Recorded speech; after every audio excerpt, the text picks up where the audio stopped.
when we went to House of Blues, when you broke your foot, there was a girl there that had crutches to sit because you had to sit in the handicap section. And so we had, which was fine. It's actually great seats. If you call ahead, by fun trick, you could just call ahead and at any venue that's a House of Blues and go, yeah, I'm disabled. I kind of need those handicap seats, and they'll give you the best seats in the house. Yeah. Not the best, but pretty good seats. I feel like it was hard. The way the ceiling dropped down at that part made it kind of hard to hear. But you're in general admission, and you have a seat to sit in, as opposed to having to stand the whole time and be shoulder to shoulder and miserable with people. And you were really close to two areas to get your nachos and your French fries and your chicken fingers. Which is why some of the women that we saw, I wouldn't even call them women. They were girls. They were younger than both of us. They were teenagers, maybe early 20s, and they came in with crutches, just going, "Yeah, I'm totally handicapped." Well, they came in with... Give me my nachos. Well, they came in with that, and then they would toss them aside and then go walk to get food and then come back. And they did that probably 4 or 5 times throughout the whole show. Up and down, moving. Yeah. Came in crutches, set the crutches down, give me my French fries. Not even crutches. I think it was a cane. Yeah. And that cane was struggling under this big girl. You know what I'm saying? That cane was bending and waving. Well, it was a candy cane. Oh, man. Well, hello, and welcome to Working Crass Podcast. This is Lauren. Hello. And I'm Joshua. Hello. And it's another week, another episode of Working Crass Podcast. And another week, another episode. And, well, we're happy you've decided to spend your week with us on one of the most important weeks in American history. You got cat hair on your mic. I do? Yeah. You can't give important American history with a cat hair hanging off your mic. Come on now. It's not cat hair. That's one of your pubes. Oh. Sorry. Well, you could have left that on then. That's 100% one of my wife's pubes. Yeah. I'll say you could have... You know why? You know how I knew? It stunk. Smelled like crotch. Smelled like my wife's yeast. Well, I like to, keep the microphones warm. Oh, yeah. Before the show, so. Yeah, well, thank you. I appreciate it. When we go from our home over to the studio, you got to put your mics in a mic pocket, if you know what I mean. Yeah. A warm, wet mic pocket. Yeah. All women are born with a mic pocket. Yeah. No, I was saying it's a very, very important time in American history. We're living through the most important event of our lifetimes. And would you like to know what that is? Do you already know? I kind of have a feeling I know. Okay. Ladies and gentlemen. But you tell us. Ladies and gentlemen, one image, one face, one American moment. The Donald Trump mugshot. Donald Trump has been indicted and arrested, and here is his mugshot. So this is all over the internet, and the fervor in the voices of the people, is that the right word? Mm-hmm. In the typing, in the writing of the articles of the people who are reporting on the mugshot of President Trump. Yeah. I mean, you would think it's a plague of locusts. The sounds of keyboards clicking away are so thunderous. This is like if we had jailed Hitler himself, and then this would be what the articles were written were. Yeah. It's over. Yeah. The bad man has gone away for good. Yeah. We all oppose the jail system, but today we rejoice. The empire has fallen. Yeah. Yeah. Listen to this. This is so funny. This is the first sentence of this article, and I love it so much. Is this very melodramatic? Yes. Listen. Okay. A camera clicks. In a fraction of a second, the shutter opens and then closes, freezing forever the image in front of it. When the camera shutter blinked inside an Atlanta jail on Thursday, it both created and documented a tiny inflection point in American life. Captured for posterity, there was a former president of the United States, for the first time in history under arrest, and captured in the sort of frame more commonly associated with the drug dealers or drunken drivers, the trappings of power gone, for that split second, left behind an enduring image that will appear in history books long after Donald Trump is gone. Lauren, this is every high school fucking essay that had to be written where they go, write a good attention getter. And they think that they have to like, okay, well, my paper's about a picture. So let me explain like what a picture is. Yeah, they did Basically, a camera. It clicks. The shutter. It flitters. I got in trouble in my music history class because I went to school to learn music. I'm a music major, whatever. I'm a waste of my life. And in my history of music class, I almost said history of magic because I've been reading Harry Potter. But no, I didn't have Professor Binns. Anyway, no, in my history of music class, I wrote an article about a composer named John Mackey, and I started the article with, "Who is John Mackey? A simple Google search would reveal that he is a football player on the Atlanta, whatever their football team is. Another Google search would tell you that he is the CEO of Whole Foods. And another Google search would reveal that he's one of the most prolific modern composers of this era." That's the John Mackey I'm talking about, not the other two. And my teacher wrote this like long thing about like, this is boring, this is bad writing. Like, she gave it to me, and I'm glad she did. And my friend was the TA for that class. And so he came and told me everything she said about that. He said, your paper pissed her off. She was like, this is the worst writing. This is horrible. And like, he railed into me, and it made me a better writer. I'm glad that they didn't just keep it hidden from me and like secret from me. I'm glad they told me to my face, this is what bad writing is, so I can learn what good writing is. Honestly, this whole thing could just have been Donald Trump mugshot here with an arrow pointing up. Oh, absolutely. But then you don't get to take the ride, Lauren. You could just look at the picture, but you need the story. A man walks into the room, orange in complexion, straw on his head, slopped sideways. A photographer wipes the dust off of his camera. He hasn't touched it for years, ever since Shelley went away. It's like building a backstory for just a mugshot. It turns out this whole thing is about the cameraman. Oh my God. He still pined for Shelley, the cameraman. It will be forever part of the iconography of being alive in this time, said Marty Kaplan, a professor at the University of Southern California, Annenberg School of Communications. I mean, they're not wrong in that this is, I feel like, it's the first mugshot of a president. Yeah, and I don't necessarily think that's a great thing. I agree. It's a horrible thing. There needs to have been at least 5 other mugshots of presidents in our time that I could just think of off the top of my head.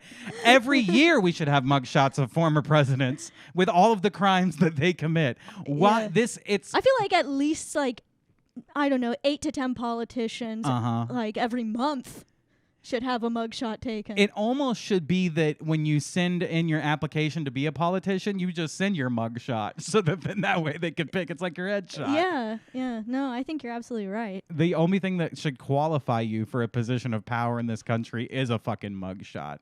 It is a historic moment because, you know, it's the first president to get a mugshot, and that is bad.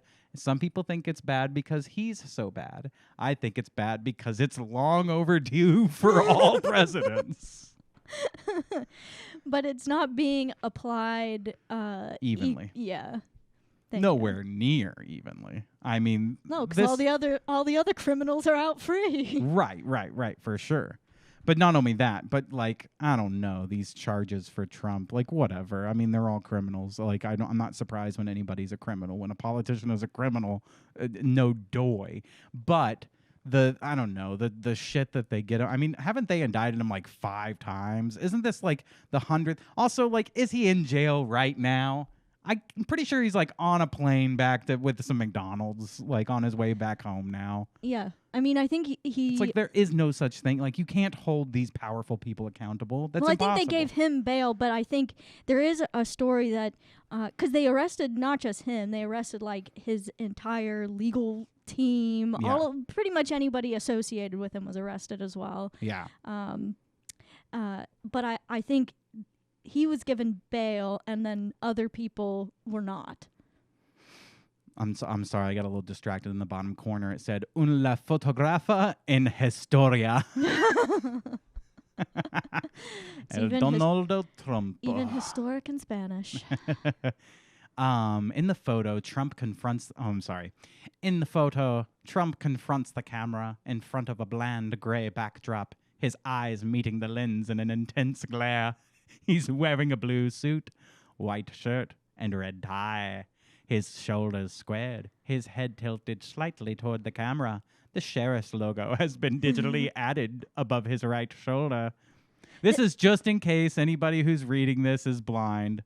Yeah, and then they, they ordered they ordered a Braille version from the AP News. Yeah.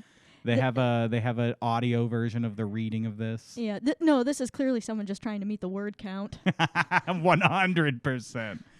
Oh, man. They're just trying to stretch this out. Yeah, they're like, I have to hit 100 words. I've never written that many before. While also not saying anything about the deeper implications of this particular event. Uh-huh. You're damn right about that. Yeah. Some of the 18 others charged with him in Georgia smiled in their booking photos like they were posing for a yearbook. Not Trump. His defiance is palpable. And certainly not the cameraman, who was wistful for his long-lost Shelley. just his defiance is palpable, as if he's staring down a nemesis through the lens. I feel like so many of these journalists really feel like they're living in a storybook. Like they're living in Star Wars. Oh, absolutely. I'm an author. Yeah. I'm a writer. That they are. I write about the most important historic moments of our time, like the Barbie movie. And this is the day we defeated Lord Sauron. Wow. Yeah. Anyway. Now, do you think this mugshot will be hung in Italian restaurants, kind of like the Frank Sinatra one? This, yes, that's pretty cool. This mugshot will be painted and hung in the Oval Office when he's president again. This is his presidential portrait? Yes. The painter's like, I'm not doing it, so they just put this up? No, it'll be his move. It'll be his, like, great comedian, because he's a great comedian, you know? He'll go like, look, I made it again. Here's my mugshot. Like, he's going to be totally fine with it. Do you think this gets him more of the black vote? No, and I think that's racist, Lauren. Well, I'm just saying, because when like rappers and Lauren, stuff... I'm going to clip that, and that's our clip. No, I'm saying this because... Do you think because he went to jail and he has a mugshot, that this is going to get him the black vote? Well, it adds like a cool factor. That's our TikTok clip. Well, it adds a cool factor. It does add a cool factor. And they'd be like, you understand how the legal system is corrupt and works against you. Yeah. Well, yeah. That's how they'd say it? Yeah, exactly like that. What are you implying? I don't know. I was just thinking, like... Oh, he understands the legal system. I like Trump now. I'm black. We'll cut this part out. We'll cut this out. We'll cut this out and make it into a clip and put it on TikTok. No. This will be our clip, Lauren. I don't know. I think this gets some like cool factor points. I think you're right. I do think it gets some cool factor points. And you're right. I'm just giving you a hard time. He gets hood points for sure. I'm just saying, if it's worked for every rapper... Yeah, absolutely. Then why wouldn't it work for a president? Yeah. Donald Trump, the OG. Yeah. the real DT. OG. The DT, baby. Oh man. Yeah. It's gonna be rap albums with this picture and then the parental advisory sticker in the bottom corner. Yes. That's what I'm thinking of in my head. He would be a great rapper, actually. Because rap is all like, talking yourself up. I'm the best motherfucker. I'll kill anybody. It's Donald Trump is like, I'm the biggest. I'm the best. Yeah, it's all like, stroking your own ego. He's great at that. But also dissing other people, too. Does he have a rap? Surely because he was like famous through the 90s and 2000s. There's some point when, he did a commercial and did like a really dumb rap. Don't you think? Maybe. Hold on. I imagine you're just going to find a bunch of people who have like strung clips of him saying things together with like a rap track behind it. That's all I can find so far. Let's see here. Yeah, everything is raps about Donald Trump. Yeah. I want to see Trump rapping. Google's actually not going to give it to me. They're like, that might actually make Trump likable by people, so we're going to take that shit down. Trump destroys Eminem. Okay, I'll bite. Oh, wait. No. Okay, two things. One, I forgot to plug in the audio, so I need to run and grab that wire real quick. But two, that's not him rapping. It's an AI thing where somebody put his voice in there. Yeah. Wow. Yeah. Dumb. Lame. Totally gay. That's his rap. You got it. You're super gay. All right, cool. Give me just 1 second. We'll be right back while I grab a wire that I forgot. All right. Cool. So moving on here. Moving on up. Oh, two different songs there. This kind of got our attention when we saw it. Porch pirate steals entire porch, police say. Dang. Robin Swanger is facing a felony charge. Investigators say it happened on Clement Harris Road in Arnco. Where is Arnco? Must be in Georgia. Yeah? Yeah. Oh, okay. This is in Georgia because this is Fox Atlanta, so I'm going to say sense. It must be some like small town near Atlanta. And although the property from which the porch was stolen has the appearance of being abandoned, the owner says the stuff on it was not up for grabs. All right, let's check this out. Let me put my headphones on here. He stole an entire porch. You stole my porch. Are they just mispronouncing Porsche? Like the car? You stole my porch. That would be an expensive car. You stole my whole porch. I put my tenement road in my porch. That is not how you deal a porch. And that is not how you eat a tenement road. Oh, that TikTok will never get old. I love it. That is not how you eat a tenement road. Really, I feel like that TikTok is applicable for anything. For every situation. A phone holds a camera as tiny as a quarter. A shutter flickers. That is not how you write an article. A man sees another man eating a cinnamon roll. He's outraged. He's angry. Wait. You got to describe what a cinnamon roll is for the people who are too stupid to know what a cinnamon roll is. An oven is preheated to 450 degrees. The dough is kneaded by hand by an old Italian man.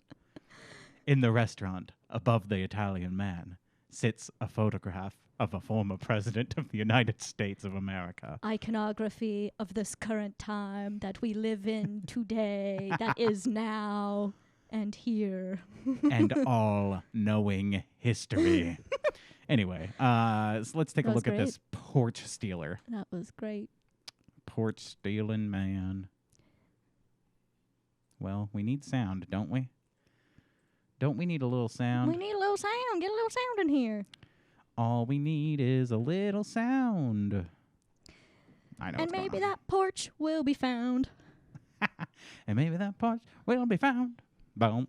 Of being a porch pirate, literally. Is that a slur? A porch from a neighbor's yard. Oh, yeah, definitely. That's a porch twist on an age-old crime. I just said it. You better watch your mouth. I know. This one's gonna get taken down. My dad was a porch pirate. I come from a long line of porch pirates. I feel like I almost said some bad words there too. I feel like because it sounds like a slur, I just want to fill it in with other slurs. I once dated a girl who was a porch pirate, and my mom said, "No porch pirates in our home. Ain't no son of mine gonna date a porch pirate." Literally, stealing a porch from a neighbor's yard. Yeah, that's a new twist on an age-old crime. Robin Swanger now Wait, what? What? Since the dawn of man, man has been stealing porches. On an age-old crime. It's a new twist on an age-old crime. Since man put lumber in front of man's house, other men have been stealing said lumber. Said lumber. And a shutter flickers. All right, let's keep going here. Fox 5's Doug Evans has more on the story from Coweta County.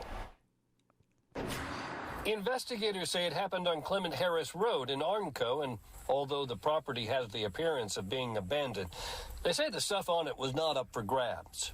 For one thing, there are no... That does look abandoned. That looks like a middle of nowhere, just like patch of land. They keep saying stuff on it was up for grabs, and all I see is an empty porch. I know, me too, 100%. Well, maybe that's what he stole. Sorry, we don't know. Maybe this is all filmed after the stealing, and what was there before was a magnificent porch. No trespassing signs up. And you know what? After looking at the footage, I think he didn't just steal the porch. I think he stole the whole house. Investigators say Robin Swanger blew past them when he helped himself to a wooden porch left on the property when the That home is a was great taken outlaw away. name. I just want to say that. What was it again? Robin Swanger. Robin Swanger. That's a great outlaw name. I had to quit my job because he was a swanger. My mom once, and you know this, but I'm saying this for the listeners. My mom once quit her job and did a different job, and then she went back to that job. But anyway, when she quit, we were like, "Why'd you quit?" And she goes, "'Cause one of the ladies I worked with was a swinger." He was a Robin Swanger.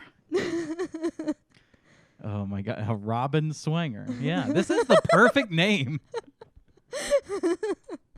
It's a full-size 8x10 porch. It'd be what goes onto a house for entrance and exit of a house. Pretty well constructed? Very well constructed. Definitely used top-of-the-line lumber on building that porch. Very expensive porch. Deputy said It was a good porch. It was nice. Well, I just got one thing to say. I'll say, yes, it was a porch. It was a porch. Yeah, it definitely was a porch. Now, again, what porches usually are in the front of a house or in the back of a house. What is this that we're looking at? This is a porch in the middle of a marsh? Like, Yeah. What is this? Yeah, it's a swamp porch. It's a swamp porch. He done stole the porch. He stole our porch. at some point during their investigation, the porch reappeared on the property, dumped upside down. Oh, so that's the porch. What we were just looking at, that was the porch. He returned it. So what's the problem? So he didn't really steal it. He borrowed it. Yeah, he just borrowed it. Just like he does some people's wives on occasion because he's a swanger. Yeah. He just borrowed your wife for a little bit of time. And he said, you know where I'd like your wife to be while I borrow her? On the porch. On the porch I'm going to borrow from you. Hey, I got to take that porch for just a minute. I got a swing on it. I got a swingers party I got to throw, and I just gonna need that porch for a little bit. Hey, when I return it, it might be a little dirty. You might have to clean that porch. Swamp porch sounds like another name for your asshole. Why don't you do me around back in the swamp porch? Ugh. Well, we were hanging out around the swamp porch. It stunk. Is a term usually referring to a suspect accused of stealing packages from someone's doorstep.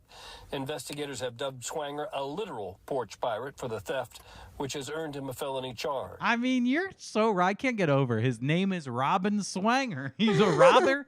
He steals porches, and he's robbing, and he's a swanger. Yeah. And don't he kind of look like a swanger? A little bit. This guy kind of look like he talks like this? Yeah, definitely. Hey there. Yeah, definitely. Oh, I drive a truck. Yeah, I don't mean nobody no harm. Yeah, that mullet and that facial hair come with that voice. But the wrong president went to jail. I'm just happy to have a mugshot like my favorite president. It's a historic day for the both of us, me and my president. I did something that nobody in American history ever did before. I stole an entire porch. when my president went to jail and he had a mugshot, I said, I can do that shit, too. Shit, I better go steal a porch so I have the next mugshot in line. And wasn't it in Georgia as well that he got a mugshot that Trump did? Yeah. Yeah, look at that. They I just stole so I could go meet my hero. Yeah, I got arrested, but at the jailhouse you won't believe who I meet. They're in the same cell together. We got a pat down together. We got a rectal cavity search together, and he shook my hand as the security guard's hand was up his ass looking for drugs. They found some in mine. Oh yeah, you know that they did not go like easy on his pat down, on the president's pat down. Oh, not at all. But I guarantee if this guy was like, Mr. President, I just want to shake your hand and say hello, Trump would be like, no, right now. Like, I'm not touching you. No, stay away from me. You're dirty. Ew, gross. Dirty Robin. Robin Swinger. Swinging swanger. Anyway. Man, they just arresting everybody up in Georgia. I know. Yeah. Yeah, some people may shrug their shoulders and say it's not a big deal, but when you take someone's property without their consent and the value of this porch was $3,000, you kind of just can't go take stuff off people's property. Deputies say they had been on the lookout for Swanger for several days when they were called to his house for a domestic disturbance. And they saw him sitting outside on a porch that looked suspiciously like the one that was reported stolen. It's not every day that some police pull up and they go, sir, this your porch? It's not every day the police show up and they go, sir, you want to meet the president? Oh, my God. Suspect had gotten into an altercation with his wife and at the time had thrown rocks at the house doing damage and also tried to leave the scene walking before deputies arrived. Deputies say at the time of... Can I ask if I got this correct? He was found by the cops because he was throwing rocks at his wife? Is that what they said? I heard something that sounded like that. That's what it was. We got it. Interesting. But that's not why he got arrested. They were like, nah, you can throw rocks at your wife all day. Yeah. It's the porch we're concerned about. Ain't no porch stealing in this town. You keep them damn porch pirates out of our town. Keep your rocks on your woman and your porch to yourself. Porch pirates go home. Ain't no porch pirates welcome here in this town. You keep out. My daughter tried to date that damn porch pirate. Anyway, wild one. That was a crazy one. Yeah. What do people have to say about that? Felony is right. You don't mess with a man's porch. Come on.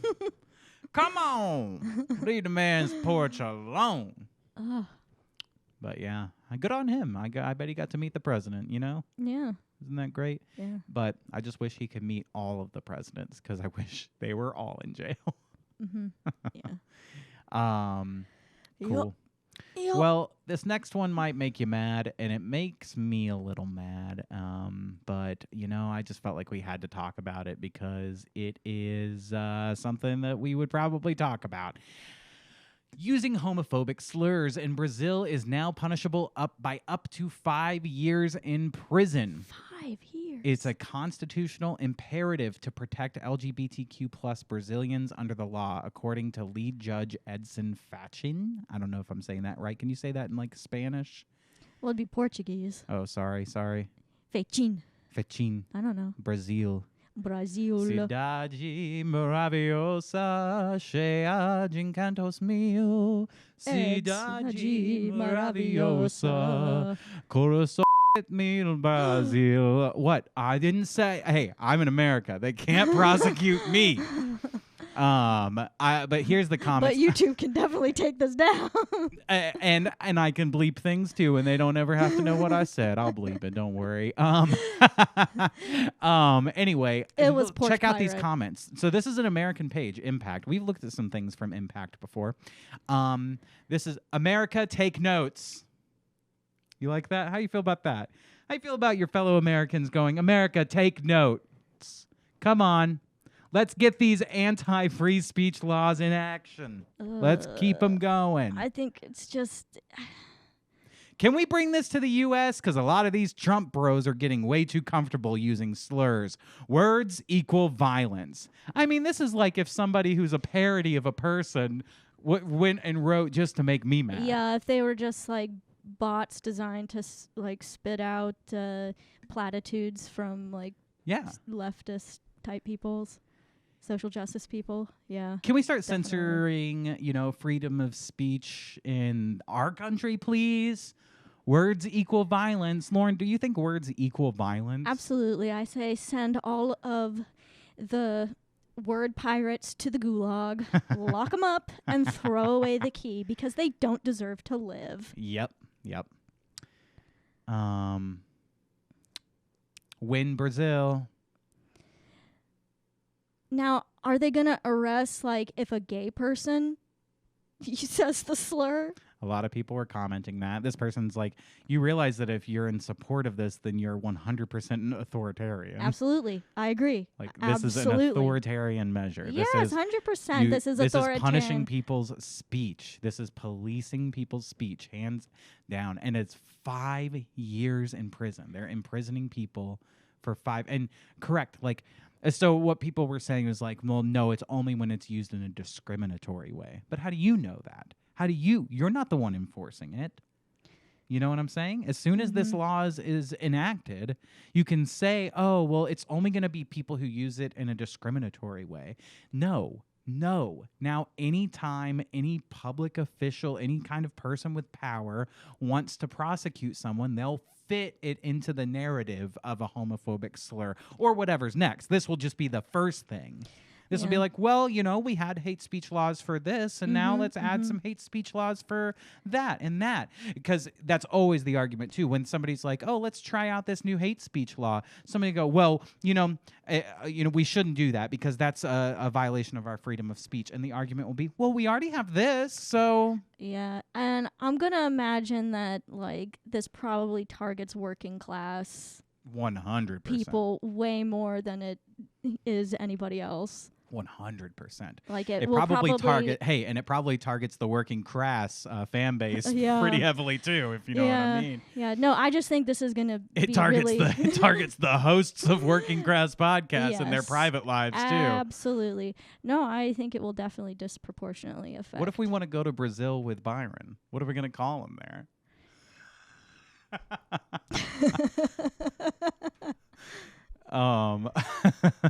Well, we just can't say it. What if you say it and the person who heard it doesn't care that you said it, but somebody else hears and they heard somebody else like across the street here, and I imagine that a lot of the complaints will come from people who aren't even part of that particular marginalized group. But Lauren, words equal violence. I really think that equating, words to violence is just stupid. I completely agree. I think it's really stupid. Yep. And kind of dangerous. Yep. Once you do that, I think you are setting up some really bad, setting a horrible precedent. It's a really, slippery slope. It's giving government the power to say what can and can't be used in public discourse. Yes, because just because it. Wait. Let me say here. Neither of us think that you should go up to a gay person and call them a slur. No, we don't in think a derogatory manner. We don't think that's moral. Yes, but morality and ethics are two very different things, and it's not ethical to enact a law that imprisons people over speech. Well, it's not moral to do that, but that doesn't mean somebody can't. Right. And instead of imposing your ideas of what can and can't be said, which will just create a really, you're opening a can of worms that is not going to be good, because it will inevitably end up being applied in a way that you don't want it to be applied, and it'll end up working against yourself. I also, look, I was just saying this yesterday. We were talking about online bullying, but this kind of goes along with this.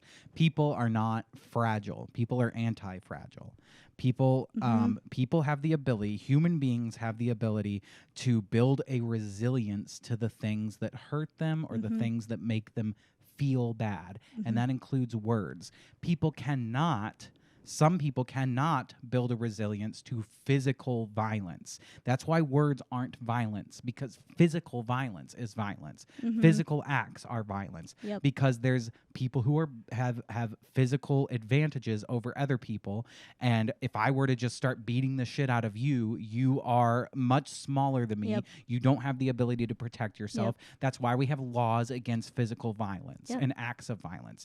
The reason why we don't have laws against words and our language is because you and everybody else has the ability to build a tolerance for what hurts their feelings and what doesn't, or build a a thicker skin around that. Like everybody does. And some people like to reclaim words that hurt their feelings. Some people, and I also again, I don't think that anybody, and I would never promote or say that anybody should use derogatory slurs towards somebody in a derogatory manner.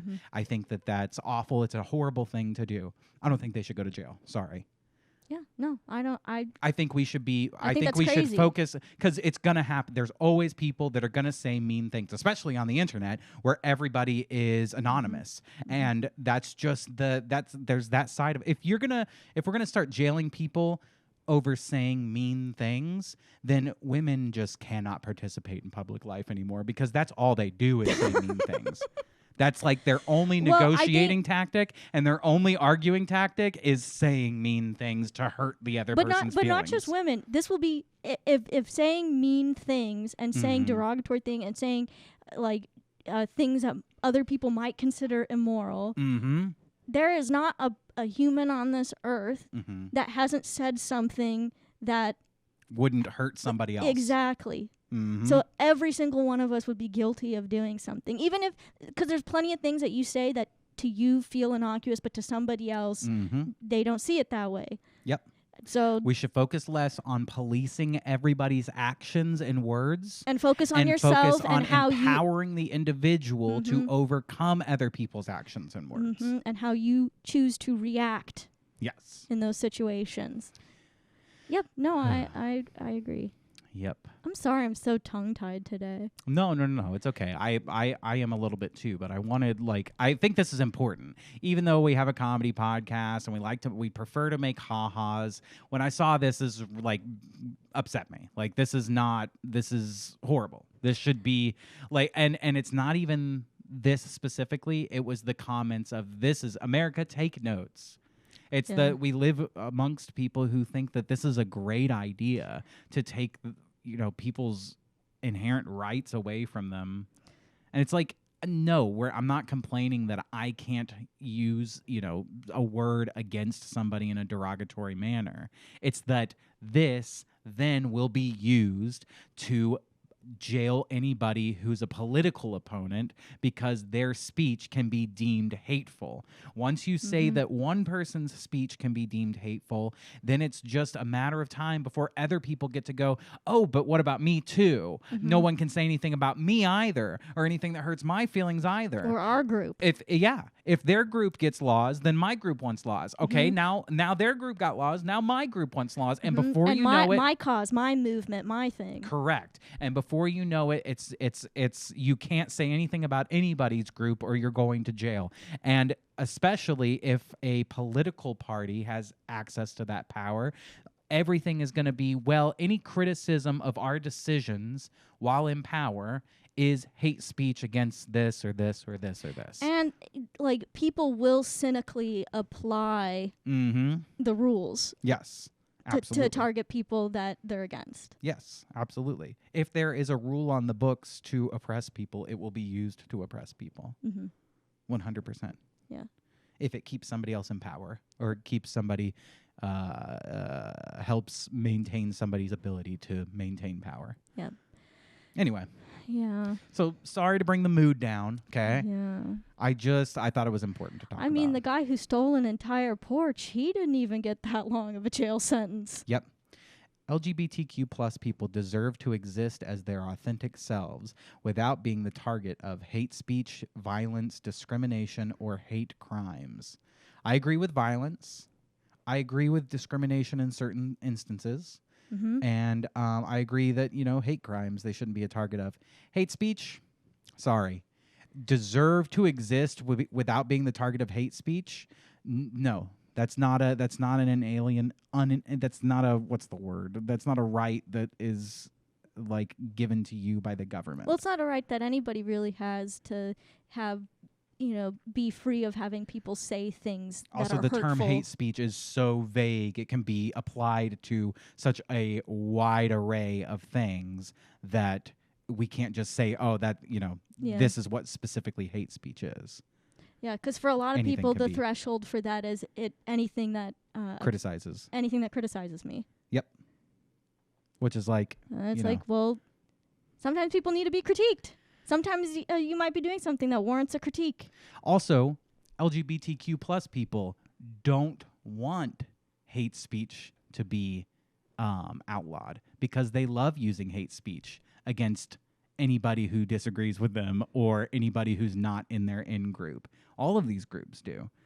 As soon play a video of Thomas Sowell or any other like black like kind of conservative thinker, and then just watch the hate speech roll with left-wing people. Mm-hmm. That is true. They will absolutely use it. They love anytime you get a conservative black person, they go, "Oh, I own a slave now, and I get to talk like a slave owner." Like that's how they act. Yeah, I It's just feel like crazy. it's very crazy. This is very short-sighted. It's Yes. very short-sighted, and it's like something that sounds really good on paper, but in practice is gonna end up not working the way that you ultimately want it to. And can I say, even even on paper, it doesn't sound like a good idea. You're wrong about that. You're like, on paper, it sounds like a good idea. I disagree on paper, even. Well, I mean, I know. The idea you're protecting that people we're from being compassionate and and empathetic. Right. And to a lot of people... But they would not extend that compassion or empathy to other people who disagreed with them politically. The people advocating for this law specifically. Yeah, no, as a matter of fact, they want to jail people for 5 years. I would say that's pretty I think that's crazy. I think that's cruel. I think it's crazy. That's literally cruel and unusual punishment. I agree. Because it doesn't fit the crime. I agree. It's crazy. Insane. I agree. Anyway. Well, folks, don't go to Brazil. If we have any Brazilian listeners, I hope you're fighting against that. If not, unfollow our podcast and fuck you. And I mean that. And I do think we have some Brazilian listeners. When we first started this, we did have a couple listeners in Brazil. So if you're listening to our podcast and you're like, if they're listening to our podcast, there's no way they're like, yay, hate speech is banned. You know what? Is our podcast banned? Can they play our podcast in Brazil? Will they take it down? Or will we get a cease and desist for breaking a law in Brazil? Are we allowed to break the law here in America if our thing gets aired in Brazil? I don't know. I don't know how that works. Can I say I'll bleep it. I have no idea. Am I allowed to say I promise I'll bleep every one of them. But it's just funny to me that I can just put a bleep over it, and then when you listen back, it'll be, can I say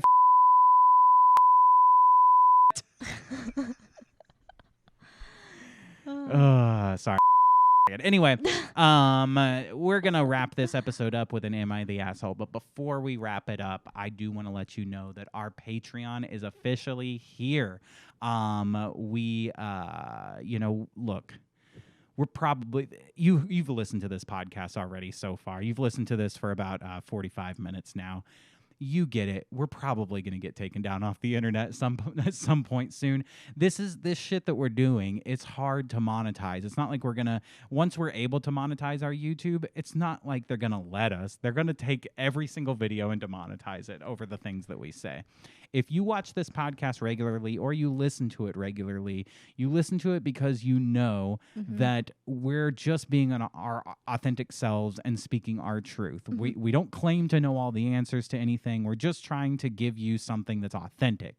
And if you listen to it regularly, it's probably because we remind you of the way you and your friends talk to each other, or maybe the way you and your friends used to talk to each other. Yeah, we're just shooting the shit over here and just, talking the way we talk to each other all the time. Absolutely. And that's what we want to provide for you. So if you're a fan of this podcast, we just started our Patreon. The best way to support us so that we can keep doing this type of content for you is to sign up for our Patreon. That's patreon.com/workingcrasspod. Over there, we are making podcasts where we're not reacting to articles so much. We're literally just sitting down with people that we like and ourselves and just having these real conversations about things. Yeah. And they're funny as hell. Yeah. Some of the ones that we have up there, I think, are our funniest episodes that we've ever done outside of, and they are not on YouTube. You're not going to find them on our main episodes. Yeah. So if you want to see our best content, if you want to support the best stuff that we do, head on over to patreon.com/workingcrasspod. We have tiers for people that don't have much money to give, and we have tiers for people that have more money to give. However much you're willing to support us just helps us continue to make this type of content. So please consider taking a visit over to patreon.com/workingcrasspod. Take a look at what we got there. If you like it, if it interests you, sign up for a month, Yeah. If you still like it, stay signed up, Keep coming back, and we'll keep giving you more great content there. Yeah. So yeah, if you're against authoritarianism, then you're going to love the Patreon. That's correct. Until it gets taken down. Then you're going to be really mad. No, we'll do the Patreon live from a Brazilian gulag, so it'll be fine. The camera shutter will flicker. The speech police are here to arrest you for naughty words. But that'll be probably the last time I do like a long thing. I have a thing that I'll put in the future episodes. So that's my spiel about the Patreon. If you're listening to this one, that's my goddamn spiel. Please go sign up for our stuff. Anyway, let's finish out this episode with an Am I the Asshole? Am I the asshole for having a dry wedding and serving only water for drinks? This person said throwaway only because I don't want this on my main. So they made a throwaway account for this. They said, okay, so basically my husband and I are getting married later this year. Each of our sides of the family are fairly big. Does that mean that there's a lot of people in the family, or that the people in their family are big? Second one. So we got some big ones coming to the family. Anyway, each of our sides of the family are fairly big. It will be around 100 to 150 people total. My husband and I are paying for this all ourselves, as well as my grandma, who said she doesn't care one way or the other on this issue. She just loves weddings. Aw. We have a lot of kids in our family, so we decided against making it child-free, but we did decide to make it dry. So there will be no alcohol of any kind at our wedding. Honestly, this doesn't have anything to do with there being kids, but due to the fact that my fiance and I don't drink. Nothing against people who do, it's just not for us, and we don't want to. On top of that, we only really drink water. We rarely, if ever, drink soda, so most of the time it's only water with the occasional juice and milk. We don't even drink coffee. All right. So obviously the food, which is a part my grandma is not paying for, is going to be expensive for that many people. We're having our wedding catered, so everyone will have a good choice of food to choose from, but to drink, only water will be provided. We don't want to have to pay for alcohol or soda. It is just a large added expense when we can just do filtered water for a much cheaper cost. Well, when family and friends found out being got angry. Did I read that right? Or no, you read it right. They wrote it wrong. Okay. I just feel like that's a common theme with our podcast. I read something and I go, am I the stupid one? Can I not read? And then I go, oh, no one in this country can write. Well, see, I do that when I think of a thought about what we're reading. And in my head, I'm like, okay, I have a really erudite thought about this particular thing, and I'm going to express that and articulate it. And then it comes out of my mouth, and I just poofs, goes away, and I can't think of what I was gonna say. Yeah. And then I feel like I'm the stupid one. No, you're not stupid. What you need to do is something that I learned from our good friend Byron. Is this see, words are generated here, okay? Then they come up here, and you consider them, and then you say them. But if you can go straight from here to here and never involve this in the process, you can just speak freely, and you don't think about what you say. Now, here's the problem with it: you say a lot of dumb things.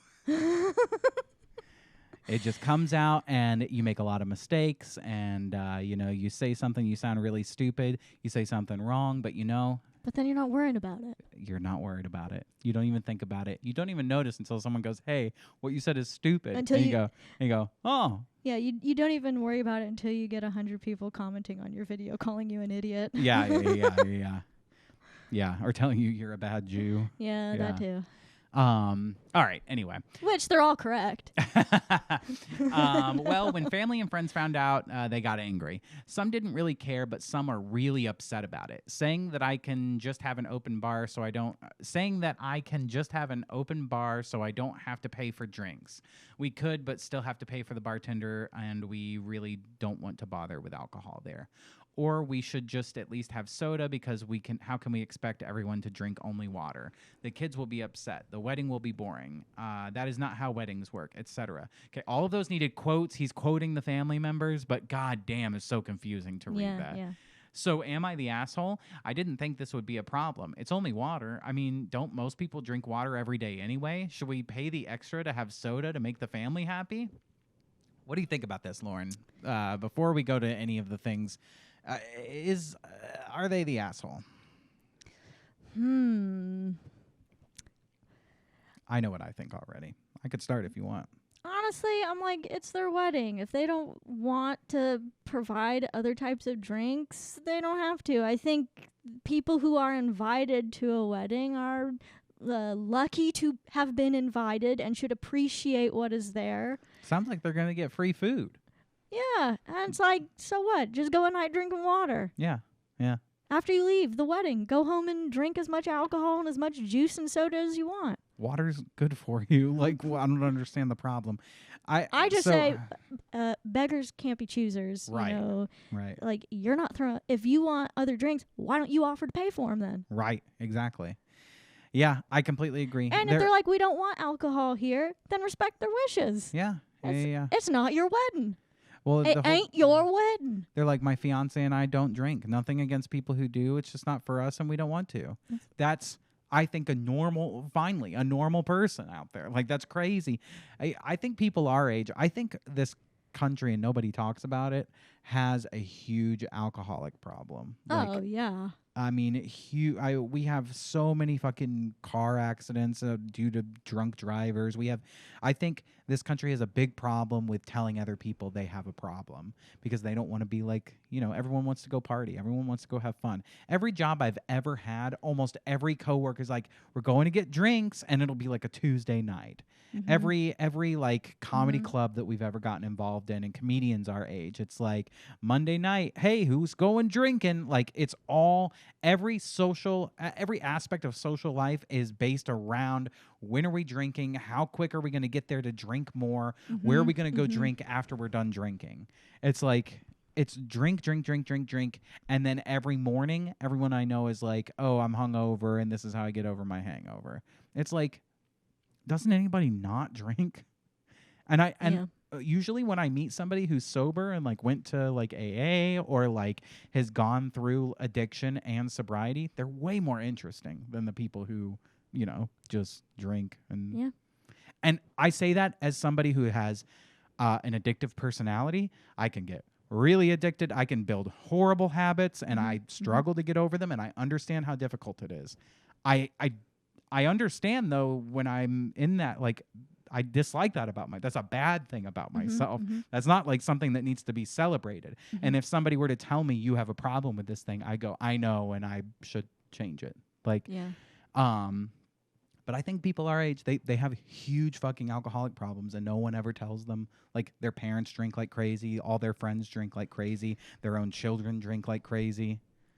Yeah. It just becomes like a cultural thing. Yeah. No, I agree.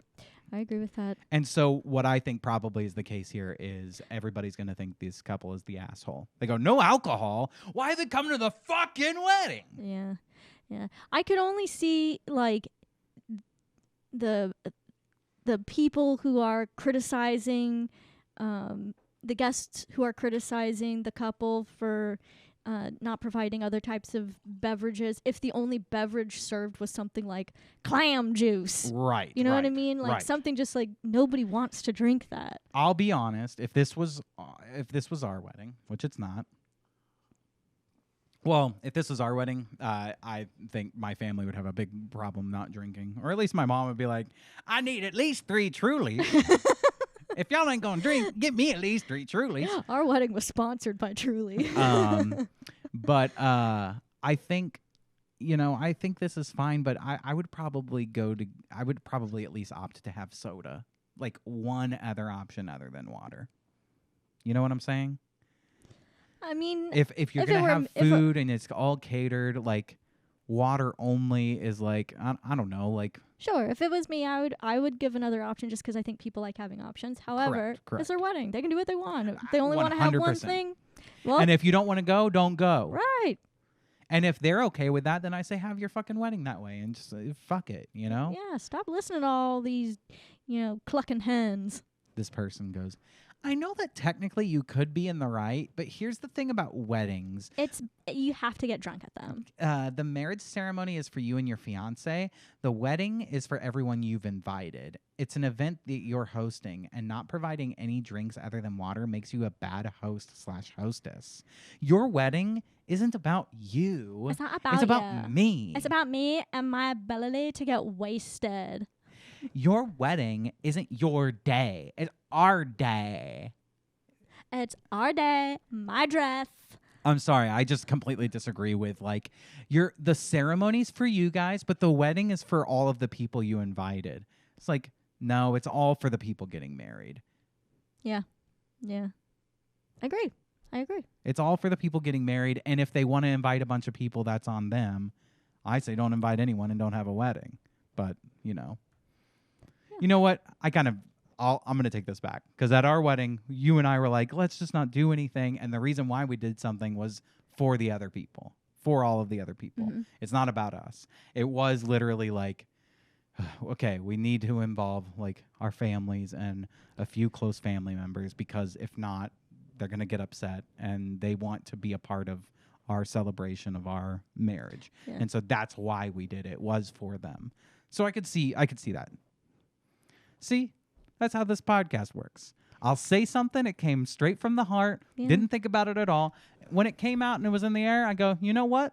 That's stupid. Yeah. I'm wrong about that. I'll admit that I'm wrong, and then I'll go back and I'll say that I'm wrong.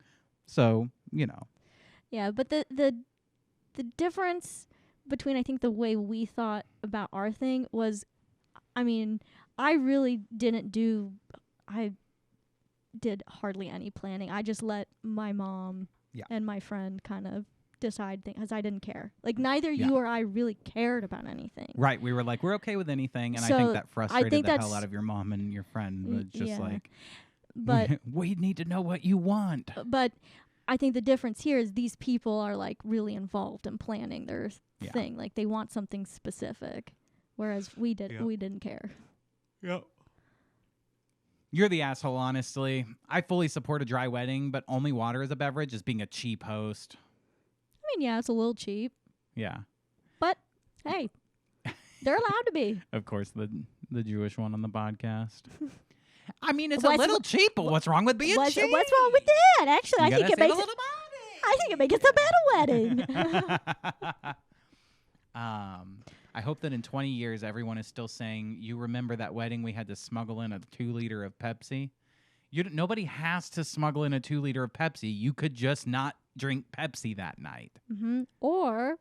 And I love soda. I love Pepsi. I love a good Pepsi. I would like to smuggle in a 2-liter of Pepsi. But look, if the wedding just has water, I can live without my 2-liter of Pepsi for the night. I'm not going to throw a fit.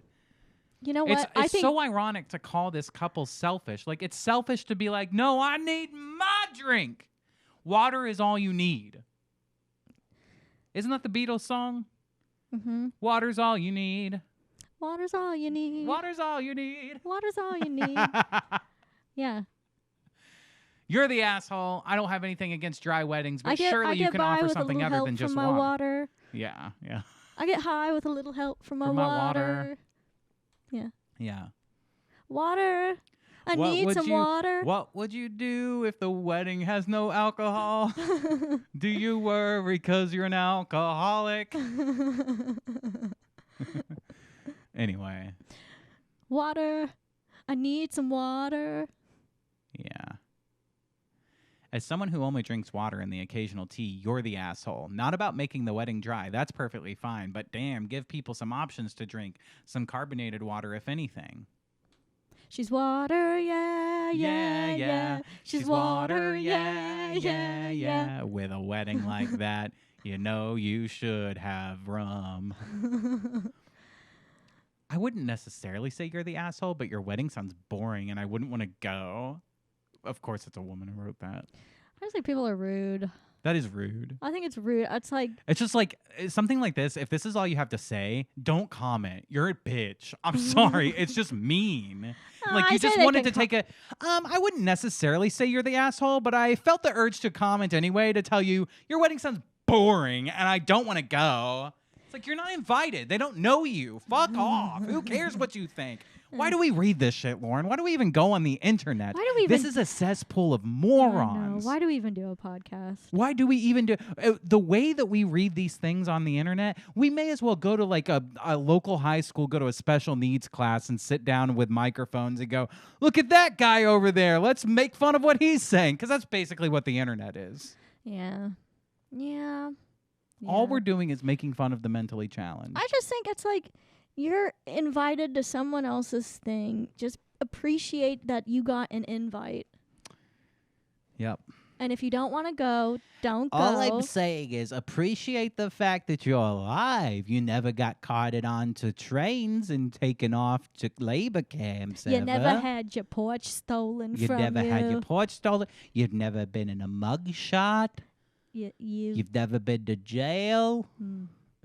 And you didn't have to go what my ancestors went through. Oy vey, you don't even know. You don't even know. If you want to talk about suffering. We had to wander through the desert for 40 nights and 40 days. And my back hurt and my feet hurt. If you think having no alcohol at a wedding is bad, imagine what my people had to go through walking through the desert. For 40 days and 40 nights.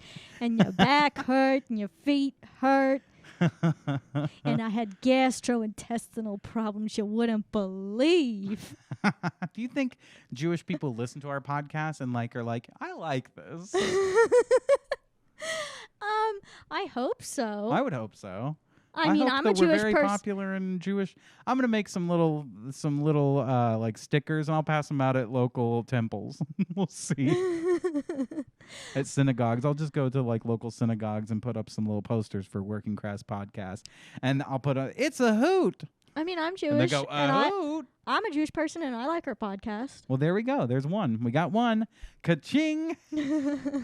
I'll do that every time we get another one.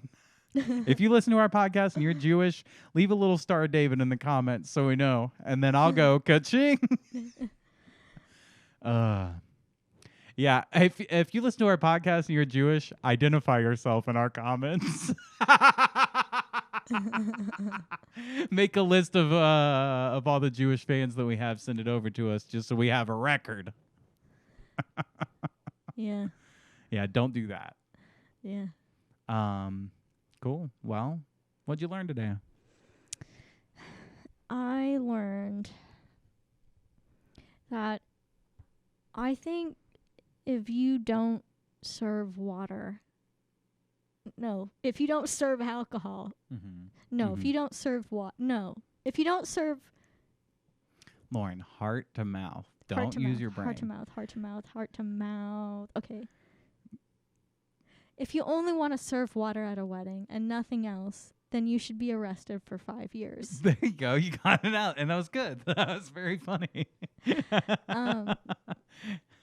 Yeah. what I truly learned is the heart to mouth technique is a technique that I need to be working on from here on out, and I will. And if you could take a little time to work on the ass to mouth technique too, that would be nice. That would make your day.